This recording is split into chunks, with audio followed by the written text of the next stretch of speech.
When I had the divorce, I had a choice. Either I'm going to lay down and die, or I'm going to make this happen for me.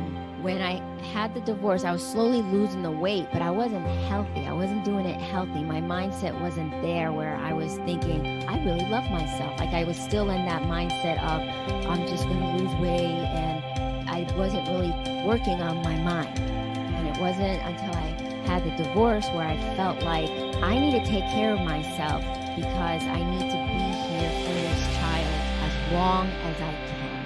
And that is when everything just started coming into play. Support for Slimming Stories is brought to you by Kim, the Colouring Book Coach. Did you know that you can heal your heart and more through colouring and the other fun services Kim offers as a Reiki healer and intuitive? Visit thecolouringbookcoach.com now for your free colouring book and save 15% off any service when you use the code SlimmingStories15 in the booking notes when you make your appointment at thecolouringbookcoach.com. That's SlimmingStories15 in the booking notes. Hello and welcome back to another episode of Slimming Stories. I'm your host, Claire Oldham West. I hope this week has served you well. I hope you're okay where you are and where you're listening to, and I know that we've got some challenges around the corner, and I'm not going to mention the dreaded C word, but I think we're all in a place where we're kind of feeling, what do we need to do? What can we do just to help motivate and inspire us during this really weird and strange time? So I thought I would bring on Lisa for today's episode. Lisa is a guest all the way from New York, and she has her own podcast called Not Your Average Mother Runner. Now, although this podcast is geared around women and running, whoever listens to this podcast episode will truly find inspiration in that Lisa went all through her young years, 20s and 30s, just feeling quite down about her own self-image. And it wasn't until she found herself going through a divorce that she recognised that she felt a bit lost. And she didn't even know how to answer a therapist when a therapist asked her, what are your interests? What do you enjoy doing? Because Lisa just kind of lost herself, and Lisa decided just to get back into running. And Lisa recognised that if she herself wasn't in a good place, that she would have no energy to give back to her family and a young daughter, and also that she wanted to be the best version of herself to look after a daughter and be in prime fitness and health. This episode doesn't really focus around weight loss and the number on the scales. This is more about going back to basics and look at the food that she was eating, looking at nurturing herself both physically and mentally, and to get herself in a good place to be able to be the best mum that she could. I do know that this episode will inspire many, because I think we've all been there, haven't we? Whether we're mothers or carers, we've all found ourselves at some point in time where we've just kind of felt a bit lost and we needed a bit of motivation, and the mojo was clearly out the window. So I do know that with the changes that are happening in the UK at the moment and all around the world, that we need something just to gain insight and inspiration from. And I do know that Lisa is full of inspiration. If you're on Instagram, you can find Lisa on Not Your Average Mother Runner. So please go out and check her page and give her some support. And yep, she's on iTunes, Podbean, Spotify, anywhere that you listen to podcasts. And yeah, I hope you enjoy today's episode. And don't take on board all of the negativity. Don't just be a sponge for it all. I know it's really hard, and it's hard not to listen to the news and everything that's going on. And I think we just need to take a sensible approach and do what we can to protect ourselves, but also fill your cup. Don't just take in the negativity. Do something to nurture yourself, to give yourself something to equip yourself with for the week ahead. Otherwise, we'll all just run out, our batteries will be flat and will be no use to anybody. And I know that Lisa will really help to inspire you and just to help give you a different edge on your week, just to help you look at things differently. So here's introducing Lisa to Slimming Stories. Enjoy. Welcome, Lisa, to Slimming Stories. How are you? I'm good, Claire. I'm so excited to be here. This is my first time. Your first time. your first time as a Yeah. guest. Wow. Yes. Yeah. So how does it feel? Because you're normally the one doing the interviews for the podcast. I actually like it. It's I think this is probably the easier part. Think so, right? Okay. We shall see. So far. So far. If you just want to start by telling us a little bit about yourself, Lisa, about your podcast, and we'll take it from there. So my name is Lisa, and I started a podcast really just to use my voice and just reach out to women and empower them through fitness and health. I am a nutrition and certified running coach. So at first I just wanted to like educate women on running and eating right. And it's kind of like taking this whole new, it's on a different level at this point where I'm giving that information, but I'm also providing a lot of empowerment. I'm bringing in guests that, went through challenging times. And it's kind of like telling women that they're not alone, that they can overcome these challenges, and just to inspire them and motivate them. So that's kind of how the podcast came about. But I'm totally enjoying it. I'm a single mom to a little girl named Bella Maria. She's 9 years old, and she's my world. Oh, bless you. That sounds lovely. So I know that you've had a weight loss journey, and it's fantastic that you now feel able to be in a position to share that knowledge with other people. That is lovely. If you just want to start by telling us more about your slimming journey, and then we can talk about the health benefits and all the things that go with losing weight.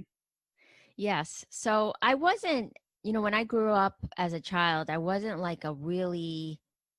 chubby child. I thought I was because I felt like people would make some comments. But when I look at my pictures, I'm like, I was just a regular kid. But I think that there was a lot of body issues that I feel like I had because people made comments about my body.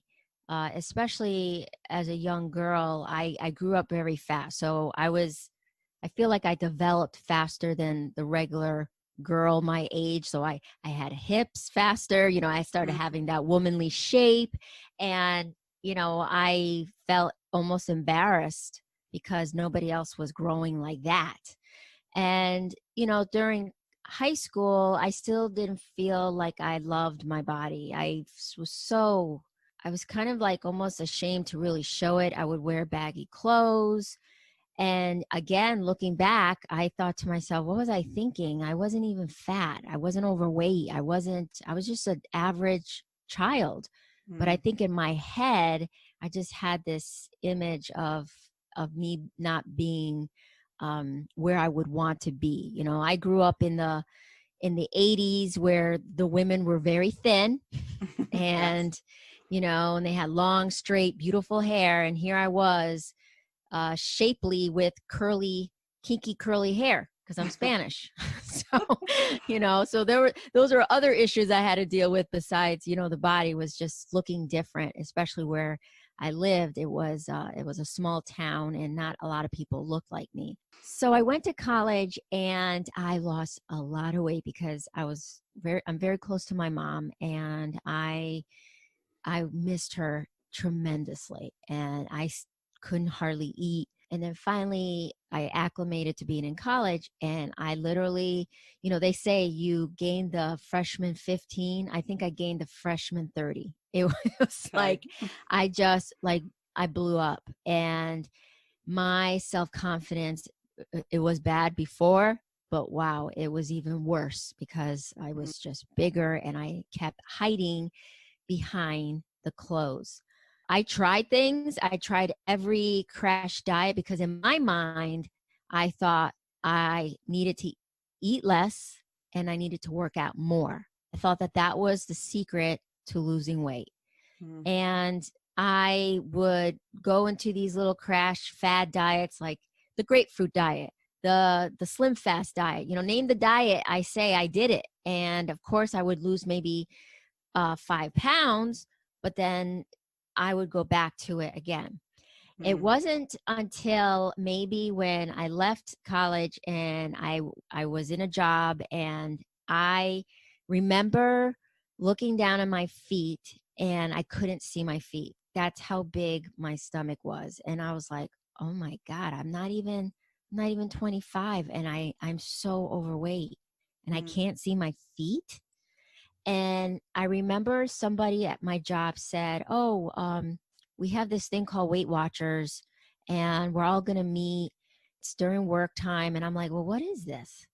And they're like, well, if you want to, lose weight, it's a really great group, and you talk about recipes and they help you lose weight. And I'm like, I had no idea what it was at the time.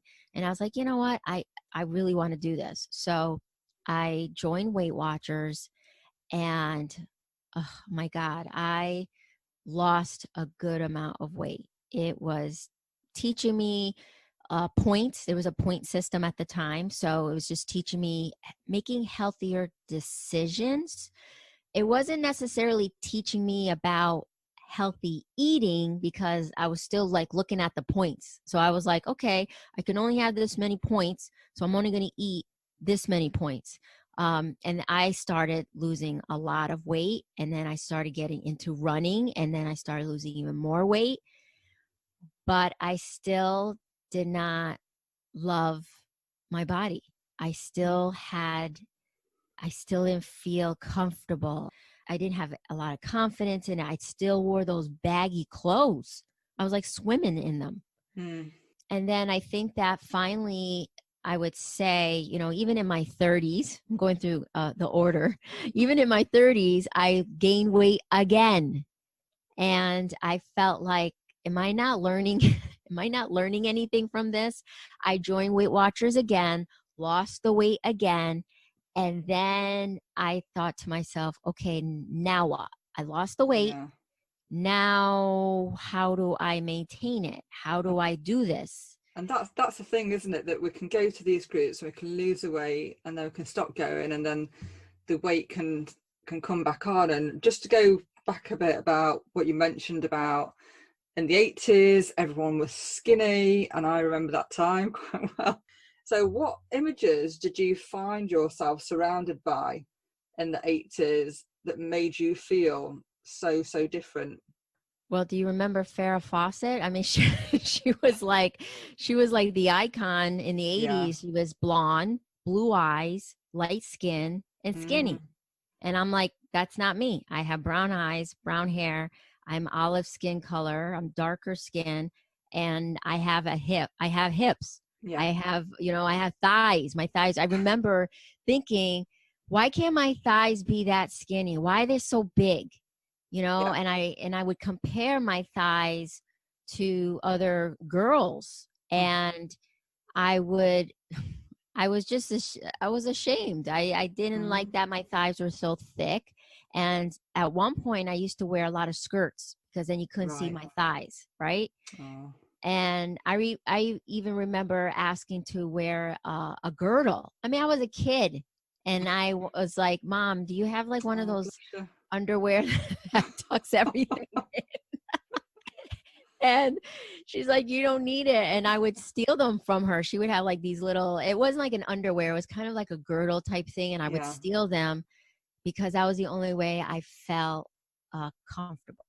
Yeah. And I think for girls at the moment, with, I don't know if you call it a role model, I guess, Kim Kardashian. Yes. She has lots of good qualities. That's probably the kind of thing, which she does. She does have lots of good qualities. But when you look at her shape and how she portrays her shape, it's a totally different ball game, isn't it, these days, to what is considered beautiful and what we, I guess, like adhere to, compared to back in the 80s.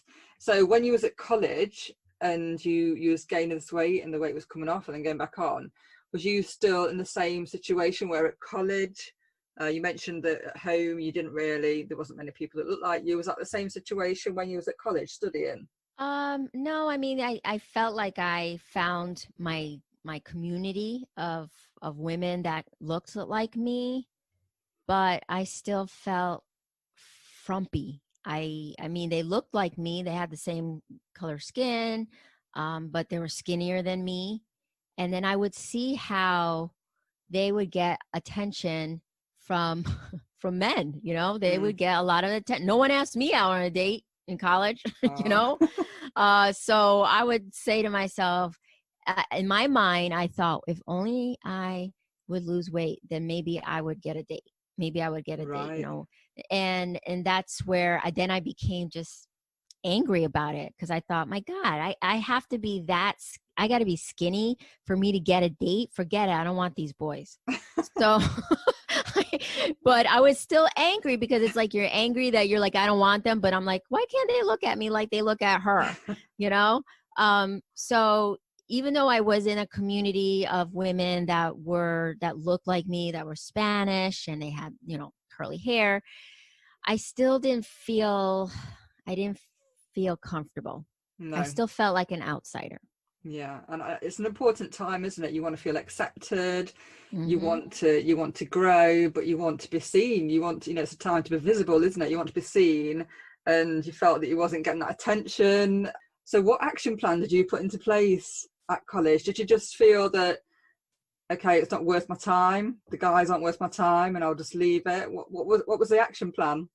So the action plan was basically, if I look back, I think to myself, I was so lost. I didn't know where to begin. I think that was a problem. I was like so overwhelmed with all these emotions and how I was feeling about myself. Like, I just felt lost, and I was like, where do I begin? Should I start running? I mean, I hated running.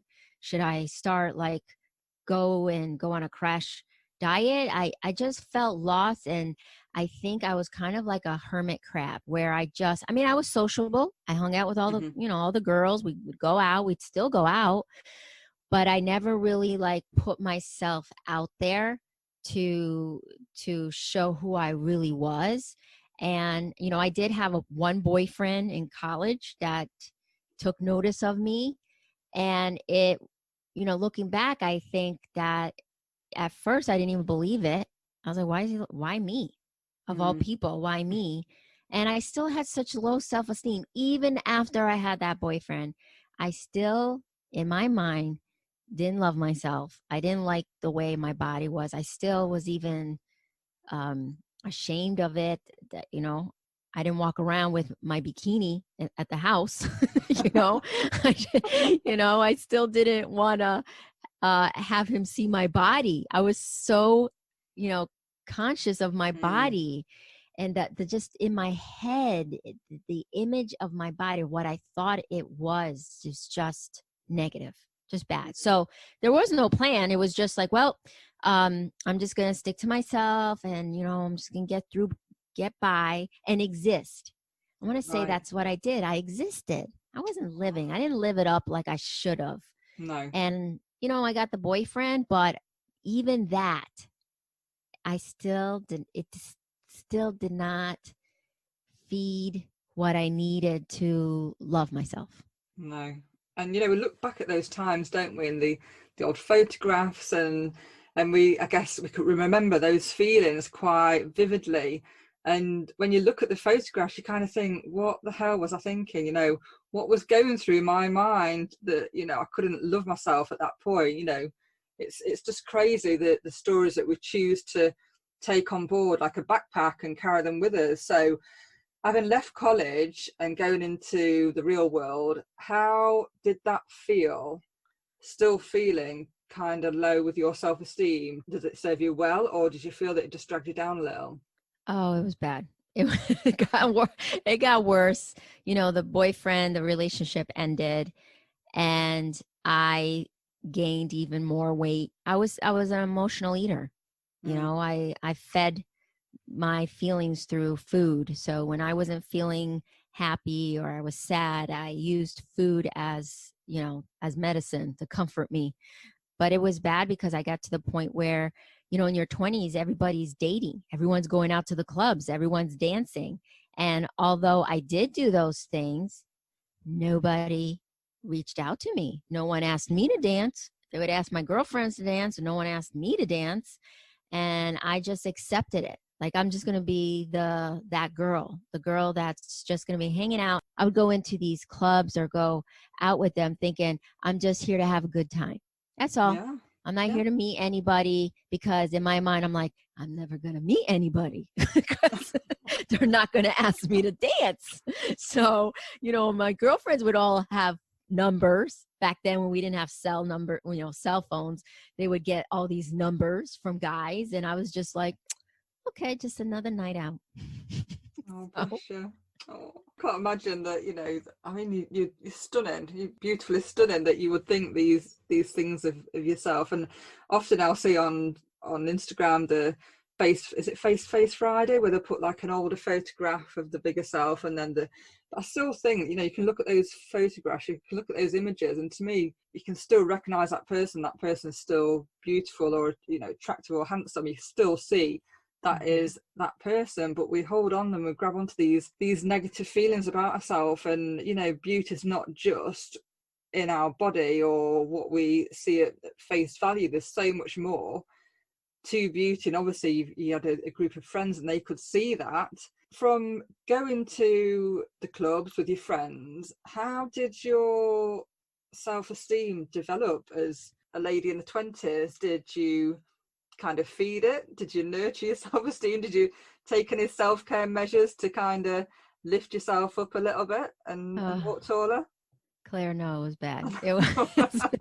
It was bad because I got angry. And I was angry. I became angry. And if someone even looked at me, I would say, what are you looking at? Like, why are you looking at me? Because I thought they're looking at me because I'm fat. They're looking at me because something's wrong with me. They're looking at me because, there's something on my face or something like that. And I remember many times many times there would be people that would stare at me and I would say, can I help you? What are you looking at? And and like, how rude am I to be like that? And many times they would say, oh my God, I'm looking at you because you're beautiful, or where are you from? You have a very exotic look. And I'm like, thinking in my mind, they're just saying that, and I would just walk away. So I just became very angry, and I think I didn't really think highly of myself. I was just existing. If I think about it, it was almost as if I was just this boat on an ocean, just like a buoy, just going with the waves, and just thinking, all right, this is my life, wherever it goes, because I don't really love the way I look. And it wasn't that I didn't try. There was times where I'm like, okay, I'm going to go to the gym. I'm going to do this. And then I went in so hard that I would hurt myself. Or I'm going to eat healthy this week and I'm not going to eat as much. But I went in it too hard that by the end of the week, I was like, oh my God, I'm starving, or this ain't going to work, or I don't like this. So I would try hard. And then because I tried too hard, it failed on me and it didn't work. And then I felt lost, and then I would say what I hear a lot of other women say, maybe I'm just not meant to be the shape that I want to be. Maybe this is just my life. Yeah. So you was quite a negative pattern, and you didn't believe or trust that people were saying those compliments. It wasn't coming from a nice place. And like you said, you was there bobbing around on the water and you just was accepting it. At what point did you find your anchor? At what point did you actually stop and think, actually, maybe I could regain control of my health? Maybe my body is not meant to be like this, and maybe I can live in a healthy body. Well, I would say it didn't happen until I had my daughter and I had a divorce. That's when it happened. Right. Because at the time I was considered around here an older mom, because I was 36, 37. And I said to myself, I have to live for a long time for this kid. Like, I want to be here for her. And when I had the divorce, I had a choice. Either I'm going to lay down and die, or I'm going to make this happen for me. When I had my daughter, I was tipping the scale at, I think I said 215 pounds. And now I'm only 5'4". That's a lot of weight. And when I had the divorce, I was slowly losing the weight, but I wasn't healthy. I wasn't doing it healthy. My mindset wasn't there where I was thinking, oh, I really love myself. Like I was still in that mindset of, I'm just going to lose weight. And I wasn't really working on my mind. And it wasn't until I had the divorce where I felt like I need to take care of myself because I need to be here for this child as long as I can. And that is when everything's just started coming into play, where I started realizing that this was more of my mental issue. that Absolutely. This was right, that this was really more of, I needed to look at myself in the mirror and say, okay, you are amazing. My God, you just brought life into this world. You know, you are an amazing woman. You went through a lot and you're still standing. And I had to almost learn how to love myself. I got to learn how to love myself. Yeah. And then once I felt that, it was crazy, because once I started enjoying the way I felt inside, it started almost like it came out. Like, you know, I walked around with a smile. My back was straight. I wasn't looking on the floor, you know, at the floor all the time.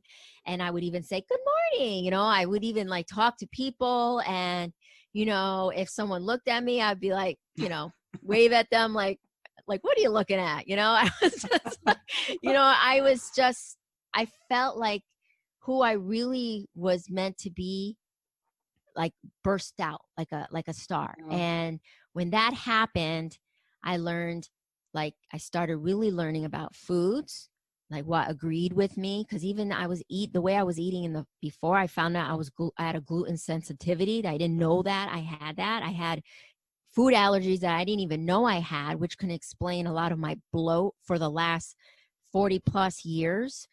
And I started really learning about how to eat right. I learned about, you know, working out was not about losing weight. Working out was about feeling good mentally. Working out was like my Prozac. Yes. You know? So when I run, it wasn't like I'm running because I want to lose weight. I'm running because I want to free my mind, and I need to declutter it and you know, regain some peace. And it's almost like meditative for me. Right. So having realised that you need to keep well for your daughter, it sounds that, I know we all know that relationship breakdowns, it can be horrendous and heavy, but you know, it really does feel like a weight was lifted. Well, so the way it happened for me, I was not happy for a while. And because I had low self-esteem, I married the first man that really paid attention to me. I mean, that's really, when I think back, I felt like he was the one, because I didn't think I could get anybody. And I felt like I settled. And I knew it even to the day when I went to the altar.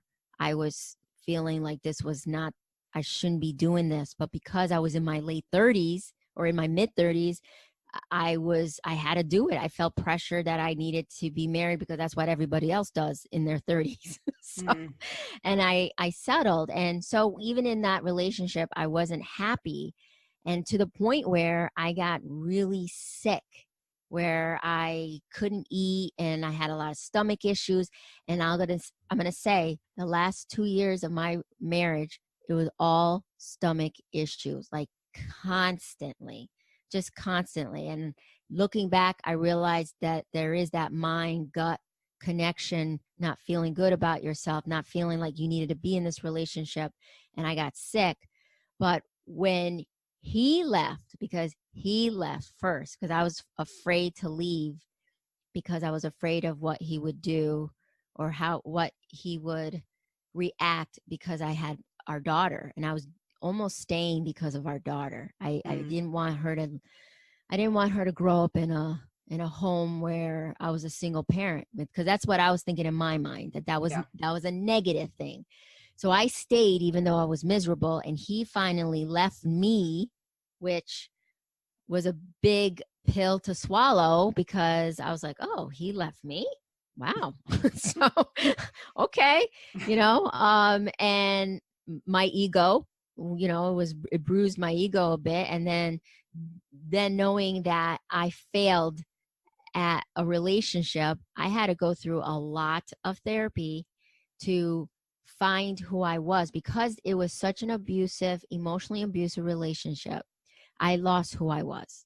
I forgot who I was. So like when I say I was that star bursting out, it was because I was so lost, didn't know who I was. I had to love myself again and relearn who I was. What did I like? I remember the therapist saying to me, now that you are going through this process, this is a time for self-reflection and time for you to do things that you like to do. And I'm like what? She goes, don't you have things that you like to do? And I'm like, I don't know.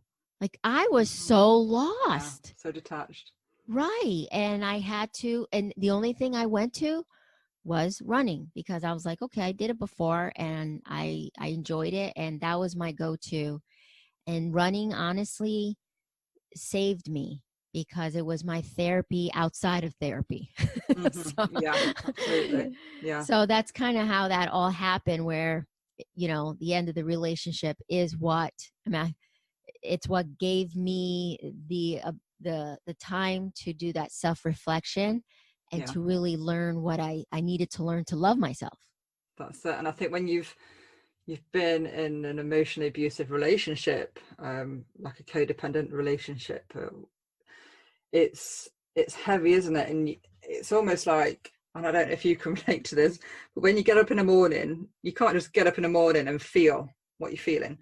You have to get up in the morning and then check. It's almost like you have to check the corners of the room, see how the other one's feeling, see how they're reacting, and then you can then choose the emotions that you're allowed to feel, because you can't openly express emotions when you're in a codependent relationship, because when you're with somebody that maybe expresses anger or is upset about the way you are or other things, you have to check it's almost like tasting the air, isn't it? Let's just see. I wake up, let's see what's happening, and I can then choose what I can do today, or how I behave, or maybe I need to be quiet, or maybe I have to keep things down because the other one's not happy, and that's how it feels, and you just get totally detached from yourself. So having left that behind, having recognized that you'd had these issues with the food and intolerances, and getting back into running and having this focus, how did that bring you to heal your issues with the food? So where in the past you mentioned you'd gone to Weight Watchers but you didn't really learn about nutrition, how did that bring you to the place of feeling, actually, this is what I need to eat, this is what helps me to keep well, and this is how I need to be focused around my fitness? I just want to talk us through a little bit about that process and how you have grown to accept that this is what works for you. Yeah.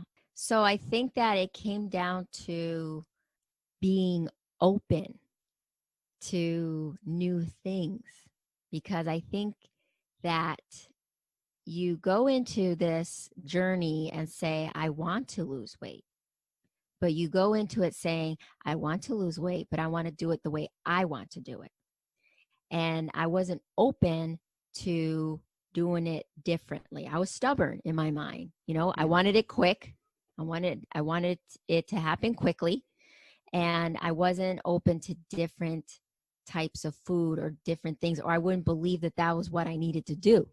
So I think that for me, after I came to this conclusion where I needed to take better care of myself, I started listening to podcasts about nutrition and learning just about foods and how it works in the digestive system, and really getting into the science of it. I have a science background and I went to school for biology, but no one teaches you how to implement it in real life. No. So, it's like I'm a bio major, but how do I apply that to my real life? And it was almost like relearning all of that. So I started getting excited because I love science. And when I would listen to these podcasts about nutrition and they would talk about, these types of foods would help you be healthier? What are the benefits? Like my mind was just exploding. I remember I would be taking notes. Like I would be listening to all these different podcasts about nutrition, weight loss, and I would literally take notes because it was amazing information and I wanted to apply it to myself. So after I would take all the notes, I would then like wait until the end of the week and put my notes together and then come up with how I was going to start eating and how I was going to try out different foods. And then that's when I started learning about meal prepping, like planning ahead on how to eat, because that was another thing. I was a single mom. I was busy. I didn't have time to like make these elaborate dinners. And, you know, I'm also not a meat eater and my daughter is.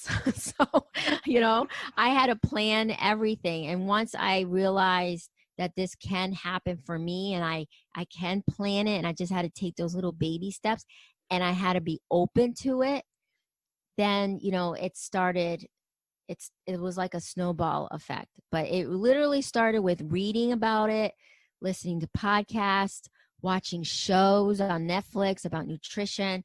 I was just in awe.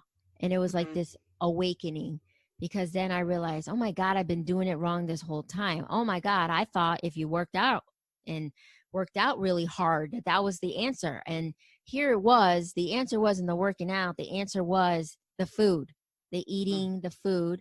And then of course I realized I was an emotional eater and then recognizing that. So I would sit and say, okay, am I hungry? Am I really hungry? Or is it because I'm pissed off? Like, what is it? Like, why am I going to those nacho chips? You know? So I started thinking, okay, wow, I'm overeating because I'm not even hungry and I was about to eat a bag of chips. So then I started hiding the chips or, you know, because my daughter, I wanted her to enjoy her life and bought her a couple things, but then I would make it difficult for me to get to it because that's what I would do. I would get angry, I would get upset, and I would go straight to the kitchen and I would just grab whatever I could and start eating. Yeah. And when I started like doing that, slowly but surely, I started buying less and less of that to the point where I remember calling my mom and saying, I'm stressed out. And she's like, okay. And I'm like, I don't have anything to eat. And she goes, you just went grocery shopping. And I said, yeah, but there's no nacho chips. I have apples, bananas, vegetables. And I was like, this is the only thing I can eat when I'm stressed out. So it actually worked to my favor. And it was just implementing these little habits that it just seen the benefit of it. My stomach was not bloated anymore. I felt good about myself. My face was just different. My body was different. The scale, I didn't focus on the scale. I just focused on how my body would shrink. And even though the number on the scale didn't change, that didn't mean that I was changing inside. And that's when I hardly weigh myself. I don't really rely on the scale, and I rely on just how I feel. Wow. And if you could bottle that and sell that, that would be amazing, wouldn't it? Priceless. It really would be priceless. I'd be a millionaire. You would be. Recognizing the foods that you've got the allergies with and having this overall with your diet, what changes did you notice apart from those that you mentioned about, you don't get on the scales, which is fantastic. So what were the main changes? It was definitely my skin. I didn't break out as much. My hair grew. Like I would always like have thin hair and it grew. Like it was just like growing like weeds. And it was just like, as an older woman, that's what happens. Your hair becomes thinning. And in my late 30s, early 40s, it was growing so long. I just felt, my nails would grow. My nails always would break. I remember that. Yes. And then my nails would grow. But I just felt, I think if anything, it was the mental part of it. And I know when I do cheat, because I do have cheat meals, and I would say, okay, I'm going to plan for this cheat meal. And when I do go to a meal that I haven't had in a long time, but I kind of want to have a taste, it doesn't sit well with me. It just No. doesn't make me feel good. I don't feel good about myself. I just, they talk about how food has this mental impact. And I really believe it, because when I don't eat well, I don't feel well. No. And it's interesting what you said about looking into nutrition of foods, where I follow in the UK a plan called Slimming World. So, and it's all, it's all nutritionally sound. But when you actually look into certain food groups like pasta, so for example, on the Slimming World plan, you can have pasta as much as you want, or you can work dairy into your plan. There's lots of things. It's probably the least restrictive plan that you could be on. But there's a high focus on foods that are very low in calories, such as like vegetables and fruits. But it's interesting what you said about foods and learning about foods and how they react with your body. So irrespective of calories or fat or anything like that. And I do find that sometimes I can have a meal such as pasta, and then afterwards I can feel just really, really bloated. So to the point where it just feels uncomfortable. And I'm thinking, that meal was healthy, I put vegetables in the meal, it was a balanced meal, it wasn't a big portion, but having pasta can just make you feel bloated. And I think, I don't know, it's quite frustrating just that you can have one meal and it makes your belly look like a balloon. Mm-hmm. But it's really interesting when you do get into foods and learning about those foods. So how have you found dairy in your diet? Does that react with you, or is it the highly processed carbs that you found don't agree with your body? Funny that you say that, Claire, because dairy does not work with me anymore. I No? realized that it's something that contributed to a lot of my bloat. And I mean, I could have cheese. I love cheese. So, but I can't have like straight milk. I changed to almond milk. And it made a huge difference, because and it's funny because you'll know when you can't quantify how much dairy is in foods. Like if I go out to have ice cream, I can go and have ice cream at some places that I'm like, fine, I'm good. And I'll go to another place and I'm sick to my stomach, because I don't know what additives they put in. I don't know how much, dairy is in there. Is it whole milk? Is it half milk? 1%, 2%? I don't know. And I already know in my mind what places I can go to have ice cream, because I will get sick to my stomach where I Yeah. feel nauseous. And then eggs, I can't do eggs anymore. I do egg whites. So I just started realizing how it would make me feel, because I think at the time when I would eat these foods and they didn't make me feel good, I just brushed it away. Like, oh, okay, something didn't, react. I just reacted bad. But I wasn't realizing that I wasn't listening to my body. I wasn't listening to what it was telling me, saying, no, don't give me this again. Because I always had eggs, and I can have a hard boiled egg, but for some reason, if it's like over easy or even scrambled, something about it just makes me sick to my stomach. But I think that what it was through this journey, it was not only listening to my body regarding the foods, but regarding everything, even with people, even just listening to my body. How does it react? How does it feel in certain environments? How does I think if I could sum it all out, it was really about truly focusing on me. And realizing when there is that food part of it, but everything else in life, because I feel like everything is connected. Like I'll tell you, if I'm in a relationship that I don't feel like I will get sick.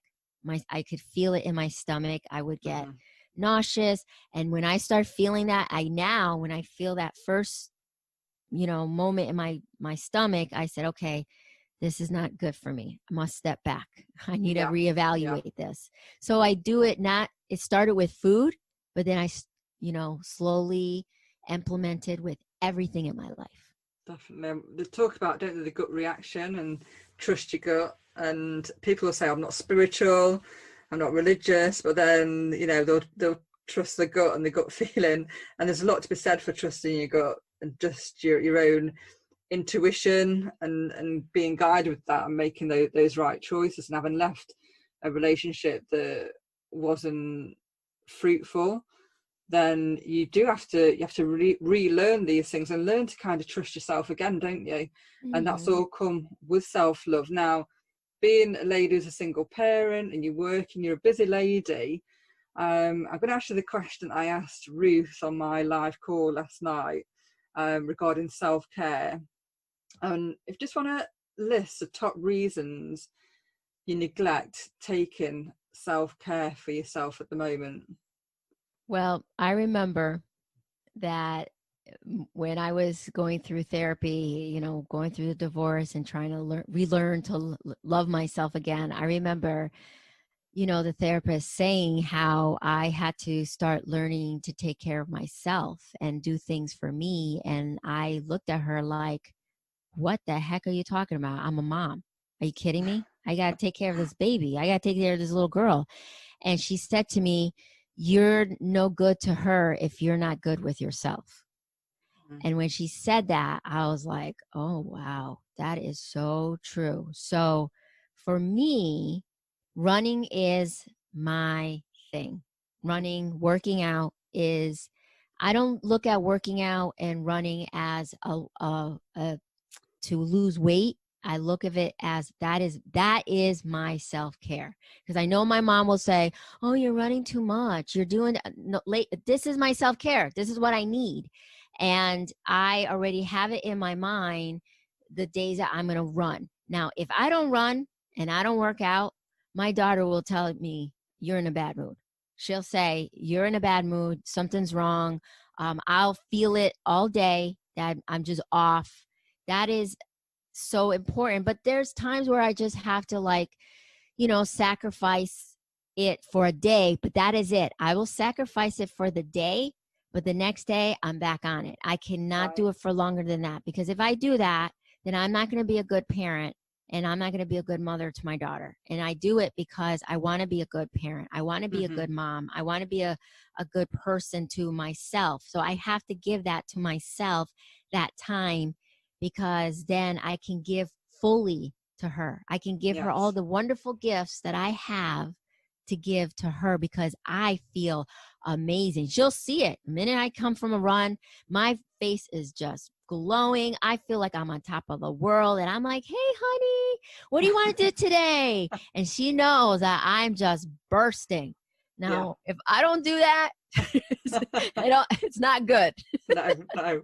And you've lost a total of 5 stone. I know you said you don't focus on the weight, but that is a lot of weight to lose. How does it feel now that you're in a healthy body? You know, you spoke about walking with your head down and not taking the compliments on board. If you just want to talk us through the change in yourself and your confidence, because you're beaming from ear to ear, so I can see that the confidence is definitely there, and I've heard the podcast and it's definitely there, absolutely 100%. So just want to talk us through a little bit about that and the changes that you've found. Well, I'm smiling because today I posted a picture of me in a bikini, and I have not worn a bikini. Yeah. Yes, I've not worn a bikini. My stomach has not seen daylight since I was 10 years old. So I put it on and I looked at myself and I said, oh my God, I look amazing. I mean, I look amazing for me. I don't care what anybody thinks. I don't care what they say. This is my body and I love it. And I just can look at myself and, I don't have a perfect body. I can sit down and just look at me and say, you look good. And I just feel amazing. And I think but you do though. That's the thing. You do. Well, you really do look really well. This new confidence, and that you're able to to pose in a bikini on Instagram. If we would have told you this, 5 years ago, what would you have said? Claire, it's so funny you say that, because that's exactly what I said to myself when I was taking the photo. I said, if anyone ever said to me that I was going to put a bikini on for the world to see, I would have been like, hell no, that ain't happening. And look at me. I'm like, oh, should I show a little, backside? Should I, I'm just so proud of myself. So you should be. And even if I didn't even go further, or if I wanted to define more muscles, because I do want to define more, but even if I didn't, like right now, I love my body. And it's lovely to hear such a fantastic, positive message. Thank you so much, Lisa, for joining me today. It's been an absolute pleasure. And if anybody's looking for inspiration, just go over and look at this bikini photo, because honest to God, you will have the body envy. She looks amazing in this bikini. And to think that Lisa once had these feelings of not feeling that she fitted in and feeling insecure, it's just shows you what is possible when you really truly focus and put your mind to it. Just shows you what is possible. Thank you so much, Lisa, for joining me. Thank you, Claire. I love this opportunity. I love talking to you. This was amazing. You're welcome. Take care. I really did love doing this episode with Lisa, and she's got a great energy about her. And if you can take one thing from this episode today, I just want you to just stop and think what is possible. So even with Lisa having had years of rubbish self-talk, with her self-esteem on the ground, she was able to challenge that and pick herself up. And that wasn't in her teens, in her 20s and her 30s. She's done this in her 40s. And it's not too late. We can change the corner. We can rewrite our life script. And it doesn't have to be the way it's always been. There's always hope. There's always a way that we can turn things around. And if you're struggling with your weight loss, if you've had a bad week, then there's always tomorrow. There's always a new day. And we don't have to accept all of the negative self-talk that we've given us over the years. We just don't have to do it. And I hope Lisa has helped you to recognise that there is hope, and that there are tools out there to help us, and they're free. Running is free. And how many guests have I had on now that have said, the benefits, the health benefits of running? How many guests have said that running has helped to challenge their mental health and has turned their life around, quite literally? And Lisa is another guest that has found the fantastic benefits of running. If you feel that you can't go for a run, just start and go out for a walk. Get yourself out of those four walls.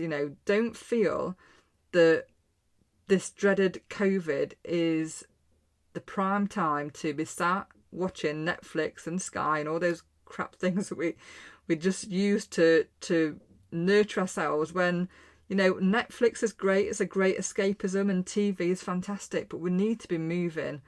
When we move our bodies, we have so many benefits for our health, and we need to not get stuck in a rut and not to absorb like a sponge all of this negativity. We can do more, and running is fantastic. I can't run at the moment, but I have started to go for a little walk. Quite a slow walk, just because my back's really off at the moment, and I'm not going to accept that this has happened and it's going to stop my life. What I have accepted is it's a bit rubbish.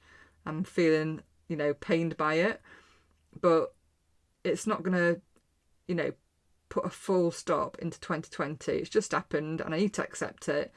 But I also need to recognise that this could really send me down a negative spiral. I'm not going to do it. I'm not going to let that get me into a really negative headspace.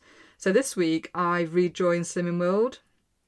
My normal class is out of bounds. It's too full, so I can't go back. And to be honest, I don't think I could sit for a full hour and a half. But what I've done is I've joined Slimming World online, and I think just by setting my new intentions for the rest of the year, I just feel that has lifted me. That has given me a bit of a boost. And by eating healthy foods and by nurturing my body instead of feeding it with crap, I feel that I'm on a better foot than I was a couple of weeks ago when I felt really, really low and really negative. And we've just got to challenge, we've just got to stand up and keep going and keep going. And, you know, we'll hear the negative stuff, but we've got to find tools to help us through our health and fitness journeys, because it could be that the groups stop and that we're going to be going back into lockdown. But running is free. Running and walking is free. We can do it on our own. We can do it in small groups, but it is a free resource. And there's lots of things on YouTube that are free that can help us and guide us into the best way forward with running and walking. If you go over to Lisa's Instagram account, you'll see lots and lots of support on there if you want to start your running journey.